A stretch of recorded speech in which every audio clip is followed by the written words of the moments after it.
company yitwa Impano Product ikora mu gufasha amatara y'abantu harimwo aba mannequin n'ibindi bigiye byose bitandukanye. Donc twebwe dukora ku kijanye n'impano icari cyo cyose, impano dusupportinga impano iyo ari yo yose. Donc wowe kuri userukira company yitwa Impano, no kuvuga yuko umuntu aje ari umuririmbyi muramufasha, umuntu aje ari umunyamideli muramufasha, umuntu aje ari ashona createur, ikintu cyose ukora ariko kija muri partie ya talent cyose turagisupporting. Lac Fashion Week ni évènement y'abashonyi n'abanyamideli ariko ikaba izohurirwamwo n'aba createur bose. Donc umuntu wese azi yuko akora ikintu mva bwenge wese azobafise akanya. Twaratanze uburyo bwo kwiyandikisha, ababishoboye bose baragerageje, hariyandikishije benshi bashoboka kugira ngo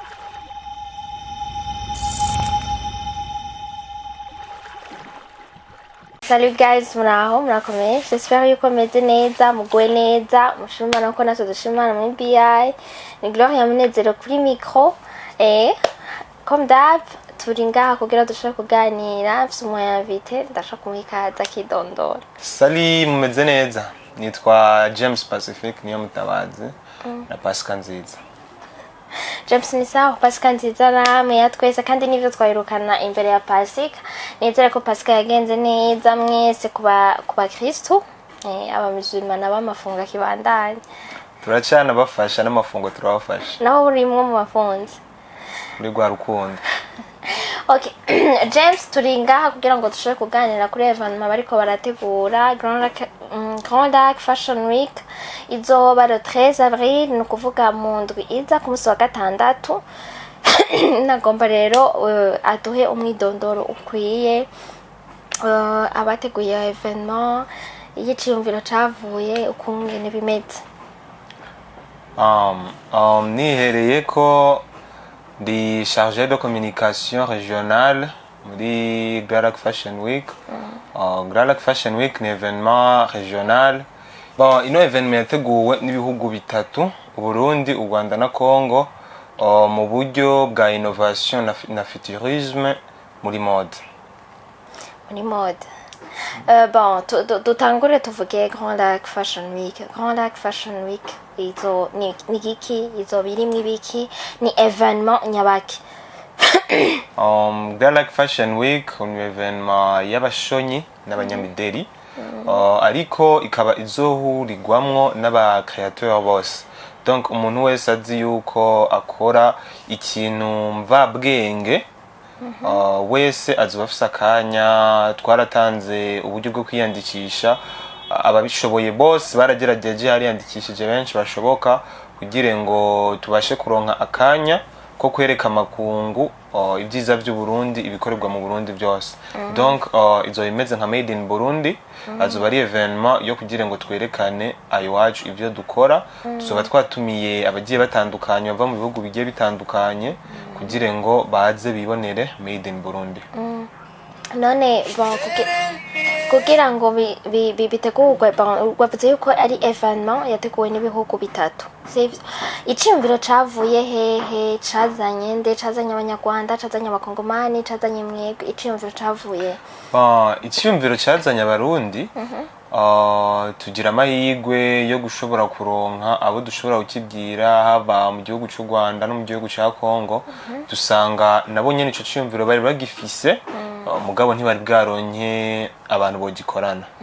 Yego cha dushira ico ciyumviro hamwe, niho twagiye gukuramwo iciyumviro kimwe cha Lac Fashion Week. Okay, nkuko muvyumvise ni évènement izohuza abantu bose bafise ibikorwa mvabwenge. Uvuze ibikorwa mvabwenge, hari abantu badashobora kugitahura neza. Ibikorwa mvabwenge mbega bihurikiyemo bande? Ico twebwe ku ruhande rwacu twita ibikorwa mvabwenge, ni kiriya kintu ushobora kwicara ukaciyumvira ugakora ikintu tutari dusanzwe dukora, cyangwa ugakora ikintu gitandukanye n'ivyari bisanzwe bihari. N'akarorero James, ugende utanga akarorero kugira ngo bashobore gutahura neza. Umengo uri kuvugira mu migani. Bon, akenshi tukunze kumenyera twambara amashati n'amapantaro cyangwa amajipo cyangwa amakanzo ari ubwoko ubumengo burasa bwose ariko iyo ugiye ugakora ikindi kintu ugakora ikindi kintu twokwita ikanzu ariko iri inove umva urashobora gusanga abenshi biriya birato bagenda barangurira muri Kenya ugasanga turafise n'abarundi bashobora gucrea ikirato kimeze nka kijya bagakora ikirato ciza ndetse kirimwo ubwenge butandukanye nubwo twahora tubona ku bindi meme n'amashakoshi n'ibindi byinshi bigiye bitandukanye. Okay, bon, évènement yose irafise abayitegura, sivyo? Abo mu Rwanda ngira ngo peut-être su Rwanda kose rurafise abo ni basi novuga kuti ni migwi iyihe yagiye hamwe irakorana. Bon, ni migwi myinshi ihuriyemwo ino évènement kubera yuko ino évènement si évènement ya agence, si évènement yiki, ni évènement yagutse ndetse yuguruye ku munyamideli wese kushona wese aho yoba ari hose ariko muri Congo twarashoboye kubifashwamwo na Tamasha Fashion Week ni évènement twongera turabifashwamwo na Kivu Mode Company bari kumwe na Institut Français de Bukavu. Mu Rwanda turakorana niyo bita RFMA, Rwanda Fashion, Models Union, ego n'ibindi bigo bigiye bitandukanye. Okay, ngaha mu Burundi nawe watubwiye ibyo hanze y'igihugu, ngaha mu Burundi nawe hano mu Burundi ni jewe wewe ni jewe nkaba nserukiye company yitwa Impano Product ikora mu gufasha amatara y'abantu harimwo aba mannequin n'ibindi bigiye byose bitandukanye. Donc twebwe dukora ku kijanye n'impano icari cyo cyose, impano dusupportinga impano iyo ariyo yose. Donc wowe kuri userukira company yitwa Impano, no kuvuga yuko umuntu aje ari umuririmbyi muramufasha, umuntu aje ari umunyamideli muramufasha, umuntu aje ari ashona createur, ikintu cyose ukora ariko kija muri parti ya talent cyose turagisupportinga. Okay, none mu kuba supportinga ikintu cyose umuntu ariko aragitegura habamwo ibigorana habamwo donc nibigenda neza, sivyo? Kushika kuri no muzi aho tugeze musigaranye isomene imwe yonyene kugira ngo dushobore ku munsi wa évènement biteguye gute, ibihugu biracari kwa kundi hari ukuntu tumenyereye batubwira ngo dufise aba invité ngo hazoba harimwo banaka hazoza bo hanze y'igihugu hazoza bande ugasanga umunsi wa évènement siko bigenze tugaca tubona umenga muriko muratubesha abantu mutegura ama évènement mwebwe byo babimeze gute? Esko ni birisyo yuko abantu bazoza ama invitation twitege bande? Kuri twebwe birisyo n'abazoza baramaze gukonfirma ndetse kubajanye n'abashonyi bazova mu bihugu bibanyi uno munsi canke ejo bidatevye turatangura gusohora urutonde rw'abantu bazoza yaba bo mu Burundi nabo mu bihugu bigiye bitandukanye. Okay, bon muri Congo nibaza ko ataco byica muri nibaza ko évènement mutayiyumviriye vuba ariko murabizi yuko Uburundi n'u Rwanda tudafitaniye imigenderanire myiza muri iyi minsi ntaco vyoba vyarishe mutegura ko murabizi ko hari igihe abantu baza ugasanga ntibariko baridegemvya nkuko babishaka canke ugasanga bon peut-être novuga gute ntibari bakagira ubwoba bwo kugenda ahantu basi iyo ibihugu bitumvikana neza. Mbega ntaco vyahinduye kuri évènement mwebwe ariko murategura? Kuri twebwe naco byahinduye kuko ino ni évènement yuguruye ni évènement yuguruye urikiyemwo bose idacagura igicanye kiriya ni évènement yo mu buryo bwa promotion ni évènement promotionnel kandi tutibagiye ko n'u Burundi ari igihugu c'amata n'ubuki c'amahoro donc nta kibazo nta muntu numwe afise ubwoba umuntu wese igihugu cyose yoba arimwo yipfuza kuza muri évènement yacu turamuhaye kaze azoza yisanzure igihugu cyacu Burundi ni igihugu ciza cyane. Iyo bariko tuvuze twumvise ngo Lac Fashion Week ni isomene yose ni évènement zotegurwa isomene yose bakazana ibintu bakexposa hazoba bipanze gute exactement? Tuzofata umunsi kumva zuko ino évènement ni edition ya mbere kandi bamwe muri twebwe murumva ko tuva mu bihugu bitandukanye kumvo z'ibintu canke biriya byagiye bigorana mu buryo bwa déplacement uburyo bw'ukuntu umuntu ashobora kwisanzura mu kuzana ibintu donc ibyo bintu twagiye tugiramwo utubazo tumwe tugiye dutandukanye niyo mpamvu bitakunze ko ubundi twari sanse gukora ino ndwi yose nkuko byari byateguwe ariko kumva z'ukuntu ibintu gusohoka no kwinjira bitoroshe cyane niyo mpamvu twaciye duhitamwo kuzokora umunsi wose sobanuye ngo kuva mu gatondo gushika saa 9 azoba ari exposition kuri Hotel Source du Nil kuva 10h gushika 15h azoba ari exposition hama cyo duhakanya batahe baje kwishanja 17h niho évènement izoba itanguye karibu mwese. Okay. Imbere yuko tuca tumera nka ucutumira abantu nyene ubonye nibaza kutabatumiye neza. Bon, mu minsi heze twarakoranye n'umunyamideli Dikla nibaza ko muzi kandi nibaza ko iyi évènement muri ko murategura muri évènement harazamo abanyamideli niko babita abamannequin babita gute mu kirundi cyita n'abanyamideli kugira bashobore kwambara ivyo bintu by'abashonyi abo banyempano berekane donc bambike nibo berekana ibintu biba vyakozwe rero yerekana avuga yuko hariho ukuntu évènement zo mu Burundi mu zitegurwa ko hakirimwo agahaze yari yambwiye ati uzondonderera abantu bategura évènement malheureusement uno musi nashoboye kumurondera kugira ngo dushobore gukorana kuko urabona twabikoze vyihuta mbega wowe kuri wewe évènement kuri ico kintu cuko hari akantu gahaze surtout muri ivyo bintu by'abanyamideli ku ma évènement mutegura wo bibona gute?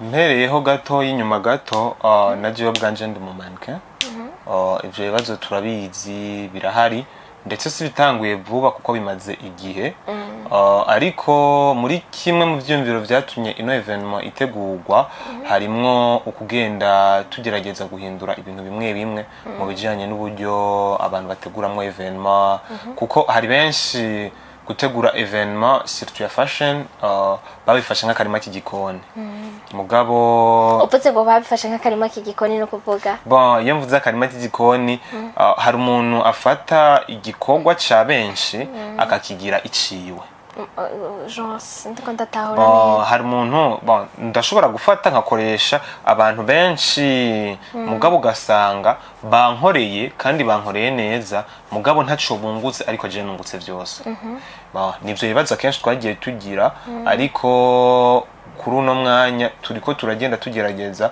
kuba twogira ivyo duhinduye kubyo twizeye yuko mu myaka 2 cyangwa 3 fashion industry yacu hano mu Burundi izo imeze neza cyane. Okay, urumva we tuvyiteze mu myaka 2 no kuvuga ko évènement y'ubu izo bamundwiza nayo nyene atagishasha twiteze izo kwamabiri kwakundi nyene. Évènement igiye gutangura igiye kwerekana impinduka.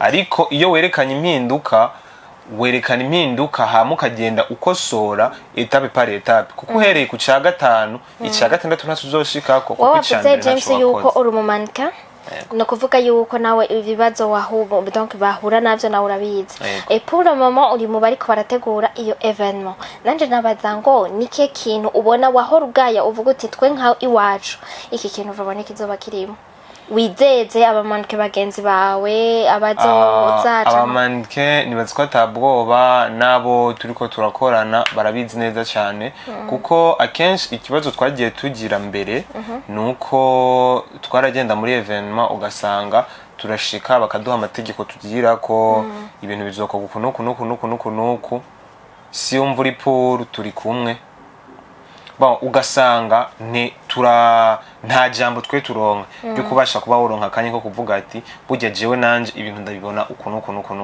kino kintu mugikoze ntigishobora kutworohereza twese iki naco mugikoze kirashobora kugenda neza ariko ku kintu ca mbere twahereye ko kwari kugire ngo après yuko twateguye ko ibintu bizogenda ariko duhe akanya umumannequin nawe avuge uko abona ibintu ko yipfuza ko ibintu bigenda ico mworohereza ico mubera ciza nico bava kimubera intambamye nico kintu ca mbere twahereye ko mu guhindura kugira ngo twerekane yuko umumanike nawe ku ruhande rwiwe nawe bwiwe afise ijambo.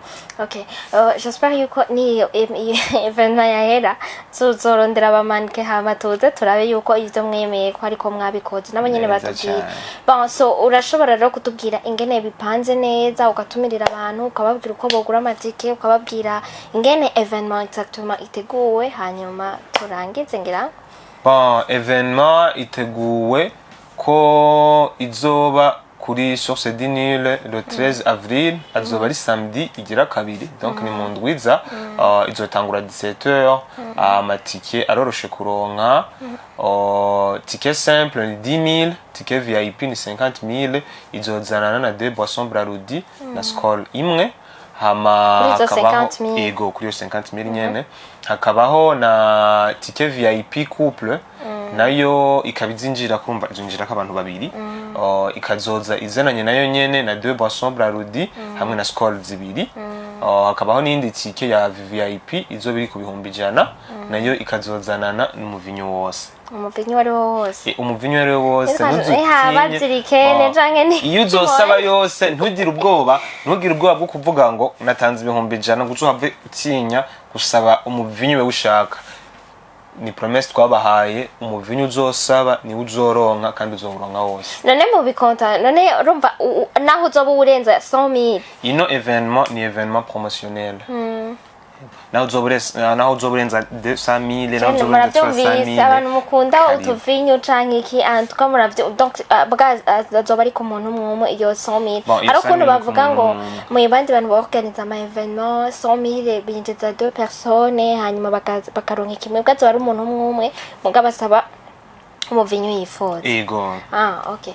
So ibisigaye nibaza ko tuzogaruka kubaza mfise vyinshi no mubaza pour le moment mugabo nzogaruka kubimubaza niyo événement yahera tuzohure ngira ngo kuri source du Nil kuri le 13 avril hama nibaza yuko ntiwababwiye hano amatike bayagurira mbwa nico nyene nagira nshikeko amatike kuba yipfuza bazoyasanga aho événement izobera muri source du Nil canke basanga pe gushika sanga amasaha yose ihoteli bayuguruye 24h/24 mu misi ndwi kandi ukongera ukazisanga muri mairie winjiranye mu muryango principal ukacukata à droite ku muryango wa mbere niho usanga amatike ayandi matike ukazoyasanga mu biro vya BITV uzohasanga amatike ku bantu baba kuri kote ya ruguru nabo amatike bakaba bazoyasanga muri jardin public ariko ushoboye hari gihe bishika umuntu akabura umwanya muri ico gihe urashobora kugura itike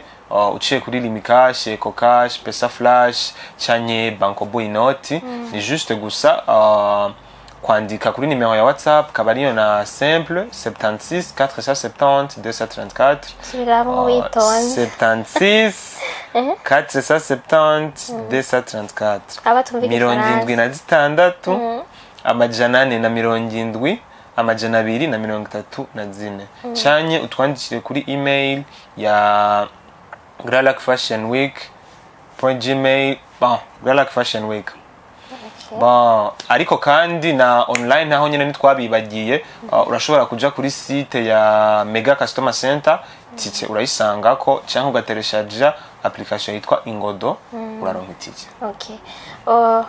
Udusha apa ivyo onye abantu twiteze ibindi bizobera mwiteze ibintu byinshi kandi byinshi gose harimwo ko tuzogenda tubabona ibintu bitandukanye kubijanye n'ama création mashasha haba hano mu gihugu cy'u Burundi ndetse no mu bihugu bibanyi tukaba tuzokwakira abashonyi bagiye batandukanye ndetse bamenyerewe hano mu gihugu n'abandi bashasha mutari munzi ariko bakora ibintu byiza cyane bo ngaho mu Burundi bazi vuba turabatangaza bose tubashireko.